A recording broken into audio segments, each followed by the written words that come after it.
এমন স্বামী দিও, আমাকে ভালোবাসুক না বাসুক তার প্রয়োজন নেই, যেন আমাকে বুঝে, আমাকে যেন বুঝে। নিজেদের মধ্যে যদি আন্ডারস্ট্যান্ডিং থাকে তাহলে সেই সম্পর্ক কখনোই কিন্তু নষ্ট হয় না।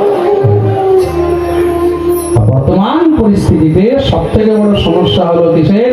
সব থেকে বড় সমস্যা হলো একে অপরকে কেউ বুঝতে চায় না। ফ্রেন্ডস বলো, আগেকার দিনে সংসার হতো, আগেকার দিনে ঘরে ঘরে ডিভোর্স হতো না, আজকাল তো ঘরে ঘরে ডিভোর্স চলছে। পাড়ার মধ্যে যাও, 10টা ঘরের মধ্যে তুমি 4টা ঘরে দেখবে ডিভোর্স হয়ে বসে আছে, তাই তো? আগেকার দিনে ডিভোর্স কেন হতো না? তাদের কাছে অপশন ছিল না, অপশন ছিল না, সোজাসুজি কথা। কেন বলে অমুকের বিয়ে হয়ে গেছে, কে আর বিয়ে করবে ওকে, তাই তো? হ্যাঁ, অমুকের বিয়ে হয়ে গেছে আর কে বিয়ে করবে, অপশন ছিল না। তা যেমন আছে সেটাকে মানিয়ে নাও। আজকাল মানাবার জন্য কোনো অপশন নেই, আন্ডারস্ট্যান্ডিং নেই, কেউ কাউকে মানাতে চায় না, কেউ কাউকে বুঝতে চায় না, একজনের সমস্যা আরেকজন বুঝতে চায় না। জীবনের সমস্যা সবার হতে পারে, আপনার ঘরের মধ্যে তো মন দিয়ে শুনবেন, আপনারও সমস্যা হতে পারে, আপনার স্ত্রীরও সমস্যা হতে পারে। তা স্ত্রীর সমস্যা স্বামীকে বুঝতে হবে, স্বামীর সমস্যা স্ত্রীকে বুঝতে হবে। পরস্পর যখন একজন আরেকজনের সমস্যা বুঝবে তখন কিন্তু আর কোনো সমস্যা হবে না। ফ্রেন্ডস বলো, তার সম্পর্ক এই সংসারে 2 প্রকারের। আজকে বুঝতে পারলেন তো? এক হলো প্রদত্ত, ঈশ্বর প্রদত্ত, আরেক হলো চয়নিত। ঈশ্বর প্রদত্ত সম্পর্ক কখনো কিন্তু ত্যাগ করা যায় না, ছাড়া যায় না। তা আপনি যদি ভাবছেন যে মা থেকে ছেলে আলাদা হয়ে যাবে, এটা কখনোই সম্ভব নয়।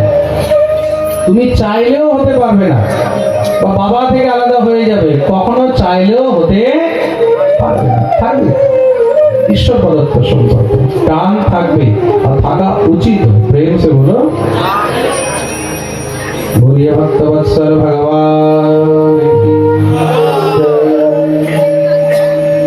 তোমারা পুত্র প্রাপ্তির জন্য এখানে ব্রতের বিধান বললেন পয়ব্রত। সেই পয়ব্রত করেছেন, ভগবান প্রসন্ন হলেন, ভগবান বললেন বর চাও। ভগবতী অদিতি বললেন আপনার কোথায় একটি পুত্র চাই। ভগবান বললেন আমার মতন কোথা থেকে আনবো, আমার মতন তো শুধু আমি আছি, তাহলে আমাকেই পুত্র হয়ে আসতে হবে। ভগবান বললেন চিন্তা নেই, আমি পুত্র হয়ে আসবো। ভগবান গর্ভে আসলেন। দেখতে দেখতে মহারাজ সময় এসে উপস্থিত হয়েছে। শ্রবণায়াম শ্রবণ দ্বাদশ্যাম মুহূর্তে অভিজিত প্রভু সর্বে নক্ষত্র তারাদ্য চক্রস্তজ্জং দক্ষিণম। শ্রবণায়াম শ্রবণ দ্বাদশ্যাম মুহূর্তে অভিজিত। ভাদ্র মাস শুক্লপক্ষ দ্বাদশী তিথি ভগবান ভগবতী অদিতির গর্ভ থেকে জন্মগ্রহণ করলেন। সেই দিনকে শ্রবণা দ্বাদশী বা বিজয়া দ্বাদশী বলা হয়। ভগবান জন্ম নিয়েছেন, ইন্দ্রের ভাই বলে নাম হলো উপেন্দ্র।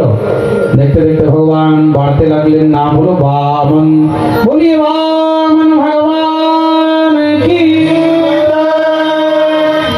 এত সুন্দর লাগছে বামন ভগবানকে দেখে। তম্বটম বামনম দৃष्ट्वा मोदमाना महर्षयः। আহা,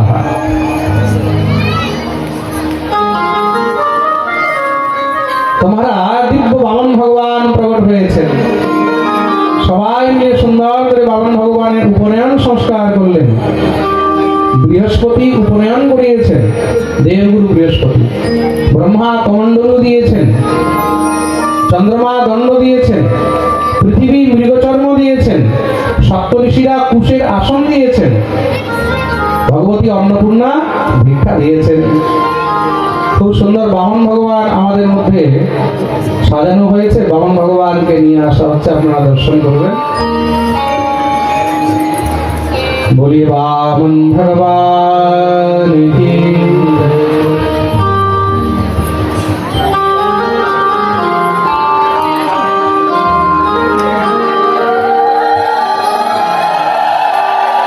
সবাই মিলে দিব্য বামন ভগবানের পুজো আরম্ভ করলেন।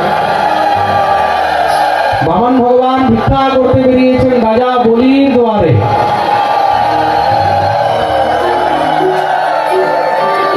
বাহ, বামন তো পুরো বামনই মনে হচ্ছে দেখে। আমাদের মুখ্য যজমান উপরে চলে আসবে, বামন ভগবানের একটু পুজো করে নেবে। আর যারা যারা বামন ভগবানকে ভিক্ষা দেবেন, বামন ভগবানের নিমিত্তে আপনাদের মধ্যে এখনই আমাদের ভক্তরা আসছেন, যারা যা কিছু অর্পণ করবেন সেখানে ভিক্ষার ঝুলির মধ্যে অর্পণ করবেন। বলি বামন ভগবান কি জয়। রাজা বলির দুয়ারে বামন ভগবান ভিখারি হয়ে আসে।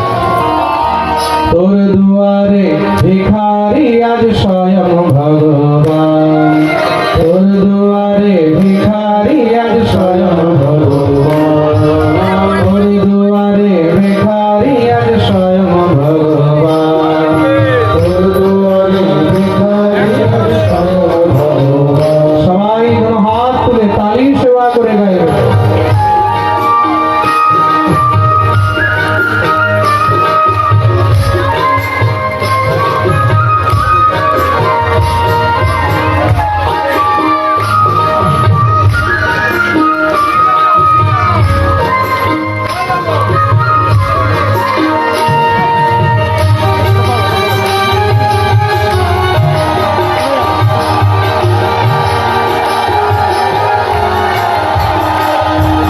ভিক্ষা দিলেই তোরে আমার রইবে কাহিনী, ভিক্ষা দিলেই তোরে আমার রইবে কাহিনী, ভিক্ষা দিলেই তোরে আমার রইবে কাহিনী, ভিক্ষা দিলেই তোরে আমার রইবে কাহিনী।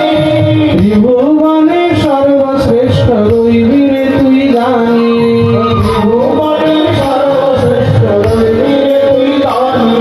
এই অমর গাথা, এই অমর গাথার দেব দেবী দেয় পরিবার স্বয়ং ভগবান, তোর দুয়ারে ভিখারি আজ স্বয়ং ভগবান, তোর দুয়ারে ভিখারি আজ স্বয়ং ভগবান।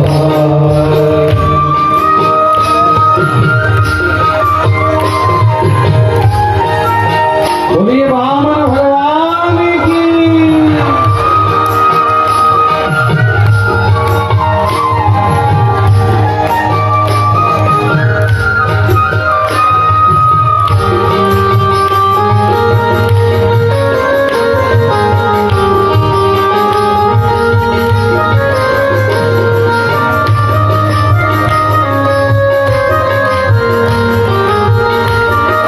जय हो।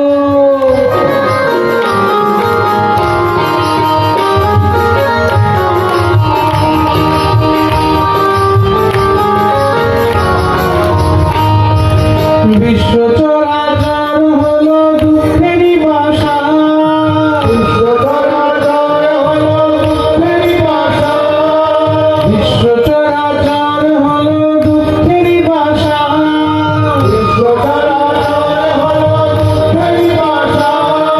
তোর কাছে ভিক্ষা পাবো তোরেছি আশা, তোর কাছে ভিক্ষা পাবো তোরেছি আশা, তোর কাছে ভিক্ষা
ভগবান তোর দুয়ারে ভিখারি আর স্বয়ং ভগবান তোর দুয়ারে ভিখারি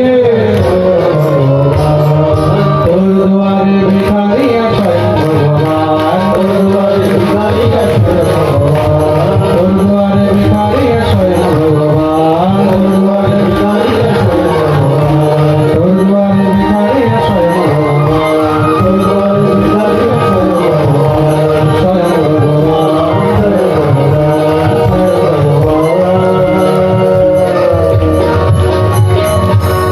बोलिए वामन भगवान की जय।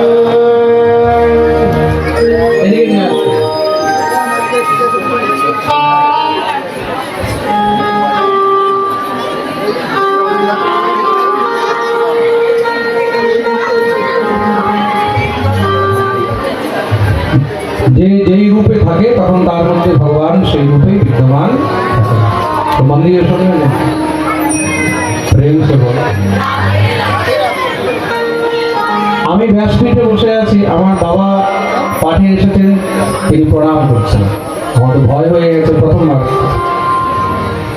আমি পাঠ থেকে নেমে রাত্রেবেলায় বাবার চরণে পড়ে জিজ্ঞাসা করছি, বাবা আপনি কেন প্রণাম করলেন ওখানে আমাকে? তো বাবা বললেন, আমি তোকে প্রণাম করিনি রে, আমি ওই ব্যাসপীঠকে প্রণাম করেছি। আর ব্যাসপীঠে যে বসে আছে সে আমার পুত্র হলেও সেই সময়ের জন্য সে ব্যাস। এখন উনি বামন হয়ে এসেছেন, সে শিশু হলেও বাচ্চা হলেও এখন তিনি প্রণম্য। ঠিক আছে, বলো बोलिए वामन भगवान की। वामन भगवान राजा बलिर द्वारे এসেছেন। রাজা বলি বামন ভগবানকে দেখে সঙ্গে সঙ্গে দৌড়ে এসে স্বাগত করলেন। स्वागतं ते नमस्तुभ्यं ब्रह्मन् किं करवामते ब्रह्मर्षीणां तपः साक्षात् मन्ये त्वार्य वपुरधरम्। আসুন আসুন প্রভু, আজ আপনার দর্শন করে মনে হচ্ছে আমার এই যোগ্য ধন্য হয়ে গেল, আমার বংশ, আমার কুল, আমার সমস্ত সব কিছু ধন্য। বলুন আমি আপনাকে কি দিতে পারি? गां कांचनं गुणवद्धां मृष्टं तथान्नपेयं उत वा विप्रकन्यां ग्रामान् समृद्धान् सुरगान् गजान् वा रथांस्तथार्हत्तमसं प्रतीच्छ। আপনি যদি বলেন তাহলে আপনাকে সোনা, হীরা, মণি, মুক্তা, অর্থ সম্পত্তি যা বলবেন আপনাকে দেবো।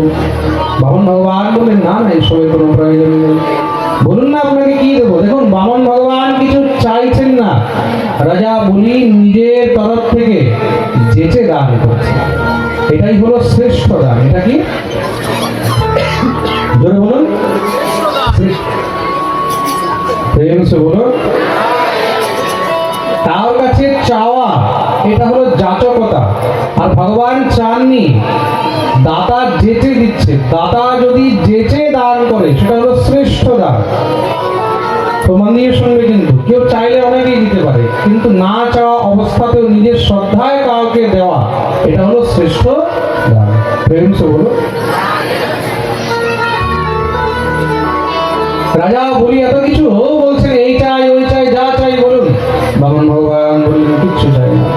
তো বলুন না আমি আপনার কি সেবা করতে পারি? বলি রাজন যা চাইবো তুমি দেবে? বলে কথা দিলাম। ভগবান বললেন, পদানি ত্রিণি দত্তম মে সম্মিতানি পদানি। যদি দিতেই হয় তাহলে আমাকে 3 পদ ভূমি দাও, 3 পা ভূমি। বলি বললেন, আপনি দেখতে যত ছোট আপনার বুদ্ধিও তত ছোট। 3 লোকে রাজা বলির কাছে আপনি কি চাইলেন? 3 পদ ভূমি। আরে আপনি আমার কাছে সমস্ত রাজ্য চেয়ে নিতেন, তাও দিয়ে দিতাম। ভগবান বললেন, আমাকে বেশি কিছু চাই না, এই 3 পদ ভূমি দিলেই আমার কাজ হয়ে যাবে। ঠিক আছে মহারাজ, যেখান থেকে ইচ্ছা সেখান থেকে মেপে নেন। ভগবান বলেন, এইভাবে না, সংকল্প করে দিতে হবে। যখনই বলেছেন সংকল্প করে দিতে হবে, গুরু শুক্রাচার্য যজ্ঞশালায় বসে বসে বিচার শুরু করলেন, এটা আবার কেমন ব্রাহ্মণ, এত কিছু দিতে চায় আমার চেলা, কিছু নিতে চায় না, শুধু 3 পদ ভূমি। যখনই তিনি ধ্যান লাগিয়ে দেখেছেন, দেখি তো এটাকে, ওরে বাপরে। শুক্রাচার্য দেখলেন, জানশ্রীকীর্ষিত বিষ্ণু শিষ্যম প্রাহবিদাম। এ তো স্বয়ং বিষ্ণু, আমার শিষ্যের সব কিছু হরণ করে নিয়ে চলে যাবে। দৌড়ে এসেছেন এই সময় সাক্ষাৎ ভগবান বিষ্ণুরভ্যঃ কশ্যপ দিতের জাতা দেবানাং কার্য সাধক। এই বলি একে কিচ্ছু দিবি না, তোর কাছে 3 পক ভূমির জায়গায় সমস্ত সব 3 লোক নিয়ে চলে যাবে। জানিস কে? সাক্ষাৎ বিষ্ণুরব্য, স্বয়ং বিষ্ণুর অবতার। এই সদৈবচনে সাক্ষাৎ ভগবান বিষ্ণুরব্য, বিষ্ণু নয় ভগবান বিষ্ণু। তার মানে শুক্রাচার্য জানে আর মানে বিষ্ণুই হলো স্বয়ং ভগবান। বলি গুরুদেব, বললেন গুরুদেব কি বলছেন আপনি, সত্যি ভগবান? বলে যেই ভগবানের দ্বারে সব জগতের জীব চাইতে যায়, সেই ভগবান আমার দ্বারে চাইতে এসেছে, আমি তাকে কি করে ফিরিয়ে দিই? প্রতিশ্রুত্য দদামিতি প্রহ্লাদিত যথা, আমি প্রতিশ্রুতি দিয়েছি, কথা দিয়েছি, আমি ওনাকে দেবো। গুরুদেব বললেন তুই আমার কথা শুনছিস না, গুরু অবজ্ঞা করছিস, যা অভিশাপ দিলাম, তুই শ্রীহীন হয়ে যাবি। গুরুদেব অভিশাপ দিলেন, গুরুর অভিশাপ মাথায় পেতে নিল, কিন্তু গোবিন্দকে ত্যাগ করেনি, গুরুকে ত্যাগ করে দিল। গুরুদেব বলল আমি গেলাম, বলি বলছে যাও। এমন গুরুরও দরকার নেই যেই গুরু শিষ্যকে ভগবত বিমুখ করে। খুব মন দিয়ে শুনবে, কোন গুরু যদি বলছে তুমি হরি ভজন ছেড়ে দাও, কৃষ্ণ ভজন ছেড়ে দাও, গোবিন্দ বিমুখ হয়ে যাও, শাস্ত্র বলছে এমন গুরুকেও ত্যাগ করে দেওয়া উচিত। যাকে প্রিয় রাম বেদেহি তজিয়ে তাহি কোটি বেরি সমযদ্যপি পরম স্নেহি। যদি ভগবান গুরুর প্রিয় না হয় তাহলে সেই গুরুকে ত্যাগ করলেও কোনো দোষ নেই। এমন মাতাকেও ত্যাগ করো, পিতাকেও ত্যাগ করো। পিতা তজো প্রহ্লাদ, প্রহ্লাদ নিজের পিতাকে ত্যাগ করে দিয়েছে। তো মন দিয়ে শুনবে কিন্তু, ভরত মেহতারি, ভরত নিজের মাকে ত্যাগ করে দিয়েছে। কাকে? কৈকেয়ীকে। ভরত বলেছে না কৈকেয়ীকে, আজ থেকে তুমি আমাকে পুত্র বলবে না, আজ থেকে তুমি আমার মা নও। কেন? তুমি আমাকে আমার প্রভু শ্রী রাম থেকে বিচ্ছেদ করেছ। মাকে ত্যাগ করেছেন ভরত, পিতাকে ত্যাগ করেছেন প্রহ্লাদ, গুরুকে ত্যাগ করেছেন বলি।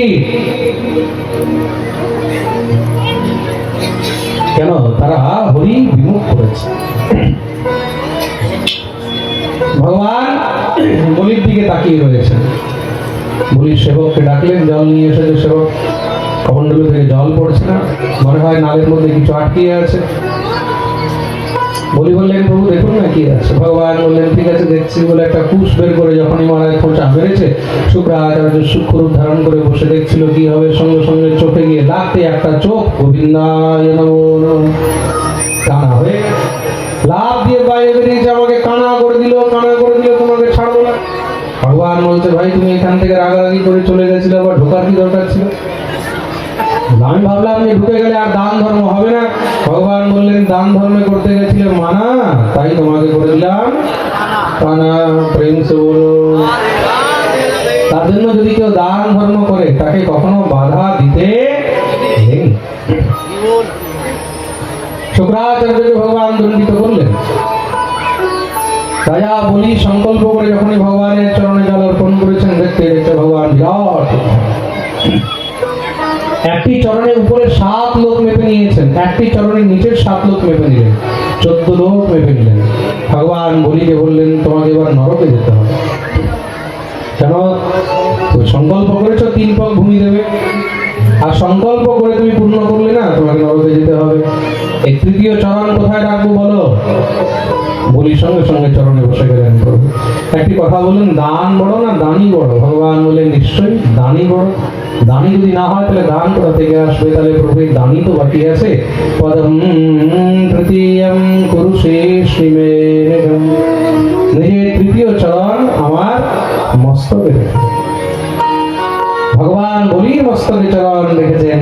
চারদিকে সব দেবতারা জয়কার শুরু করলেন, পুষ্প বৃষ্টি হচ্ছে, প্রহ্লাদ প্রকট হয়ে গেলেন, দিব্য ভগবানের স্তুতি আরম্ভ। বলিয়ে বামন ভগবান কি জয়।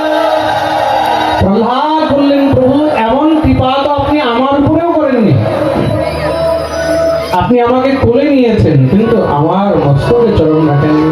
মাথায় চরণ রাখা মানে কি? নিজেকে একদম অর্পণ করে দেওয়া। ভগবান বললেন, আমি খুব প্রসন্ন হয়েছি প্রহ্লাদ, তোমার এই বংশে যে জন্মগ্রহণ করবে আমি আর তাকে কোনোদিন নিজের হাতে মারবো না, সে যতই বড় অসুর হোক না কেন। বলি, যাও তুমি আজ থেকে নিজের সমস্ত অসুরদেরকে নিয়ে সুতল লোকে নিবাস করো। ভগবান তাকে একটি আলাদা লোক দিয়ে দিলেন সুতল। ভগবান বললেন, আর কিছু চাই? বলি, শুধু হাত জোড় করে গোবিন্দের দিকে তাকিয়ে আছে। এই গোবিন্দ, আমি তো তোমার কাছে কিচ্ছু চাই না, তাও তুমি এত কিছু দিয়ে দিলে। আমি তার যোগ্য ছিলাম? ভগবান বললেন, তুই কিছু চাসনি, কিন্তু তুই আমাকেও তো ছাড়িস না। এই সংসারে যে আমার কাছে আসে আমি তার সর্বস্ব হরণ করে নিই। ভগবান বলছেন, ব্রহ্মণ যমন গৃহামি তদ্বিষো বিঘ্নোম্যহম ইয়ং মদঃ পুরুষঃ স্তব্ধ লোকম মাং চাবমন্যতে। আমি যখন তার উপরে কৃপা করি তখন তার আগে সর্বস্ব হরণ করে নিই। মনে রাখবে, যদি করে আমার আশ আমি তার করি সর্বনাশ। স্পষ্ট কথা বলছেন, ইয়ং মদঃ পুরুষস্তব্ধ লোকম মাং চাবমন্যতে। যে আমাকে চায় আমি তার সর্বস্ব সবকিছু শেষ করে দিই, হরণ করে একদম ফাঁকা করে দিই, শূন্য। আমি দেখি তারপরেও সে আমাকে ভালোবাসে কি। সবকিছু চলে গেছে, তবুও তুমি আমাকে ছাড়বে বলে গোবিন্দের চরণ ধরে। আর তবুও যদি না ছাড়ে আমার পাশ, তবে আমি হই তার দাসের। সর্বস্ব সব কিছু হারিয়েও বলি গোবিন্দের চরণ ছাড়েননি। আজ ভগবান নিজেকে বলির কাছে বিক্রি করে বল, আর কি চাই, আর কি না।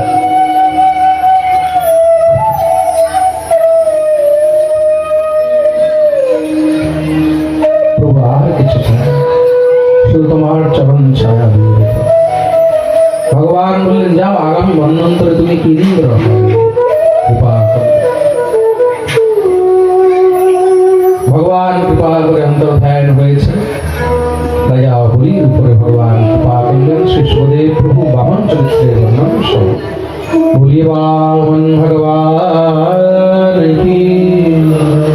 তপস্যাৎ ভগবান মৎস্য অবতার নিয়ে রাজা সত্যব্রতের উপরে কৃপা করেছেন। এই সত্যব্রতই পড়ে গিয়ে কৈবস্যত মনু হলেন। পরীক্ষিত প্রশ্ন করলেন, বলে, প্রভু আমি মনু বংশে সেই সূর্য বংশ বর্ণন শ্রবণ করতে চাই। এই সূর্য বংশ স্বয়ং ভগবান শ্রীরাম রূপবতীর্ণ হয়েছে। শ্রী সুখদেব প্রভু বর্ণন করলেন, খুব মন দিয়ে শুনলেন। ব্রহ্মার পুত্র হয়েছেন মরীচি, মরীচির পুত্র হলেন কশ্যপ, কশ্যপের পুত্র হলেন বিবস্বান, বিবস্বানের পুত্র হলেন বৈবস্বত। এই বৈবস্বতের পুত্র হয়েছেন ইক্ষ্বাকু, নৃগ, সৌরজাতি, দিষ্ট, ধৃষ্ট, পুরুষ, নরিষ্যন্ত, পৃথক, নভক আর কবি। নভকের পুত্র হলেন নাভা, নাভাগের পুত্র হলেন অম্বরীশ।